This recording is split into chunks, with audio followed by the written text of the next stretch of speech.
C'est sous le soleil et en musique que la ville de la Chapelle-Saint-Luc et les habitants du quartier ont dit adieu aux Tours Sarail ce samedi.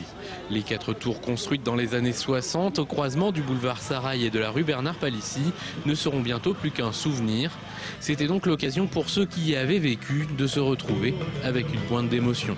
Il y a eu beaucoup de choses qui sont passées ici. D'ailleurs, c'est ce que je vous disais ici sur le terrain même où on est en train de discuter. C'était un des premiers terrains de football où on a commencé à jouer. Et on va dire que c'est très touchant, très touchant. D'autres habitants du quartier ont un point de vue plus terre à terre sur la question. Dès qu'on faisait venir des copains, tout ça, on leur disait que tu habitais près des tours Sarail, les tours en couleur, tout ça.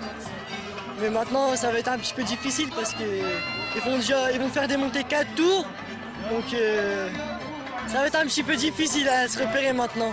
Tout au long de l'après-midi et jusqu'à la nuit tombée, les habitants ont donc pu profiter de plusieurs spectacles. Le concert kabyle de Jalamano, le funambule Didier Pasquette et les tangos de l'ensemble Variation ont empli les yeux et les oreilles du public. Ce sont ou des acteurs de la culture, des acteurs locaux, comme le groupe Jalamano, il est troyen.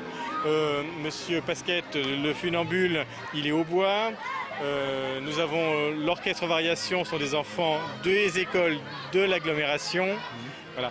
Et Penseur de prod, qui a décroché le marché du mapping vidéo, c'est un appel d'offres, est bien sûr au bois. À la nuit tombée, le battle de breakdance a désigné son vainqueur, avant la projection du film rassemblant les témoignages des habitants. Une façon de laisser aux gens de Sarail le dernier mot d'adieu. Les tours, quand j'en entends parler, des fois je leur dis aux gens arrêtez de parler comme ça, parce que je leur dis vous n'avez jamais vécu dedans et nous on n'a pas vécu ça. Donc c'est vrai que nous déjà ça nous met une mauvaise image pour nous parce qu'on a l'impression d'avoir été dans un quartier qu'il ne fallait pas bouger et tout ça. Moi je peux vous assurer, j'ai laissé ma porte ouverte et j'ai jamais personne qui est rentré chez moi.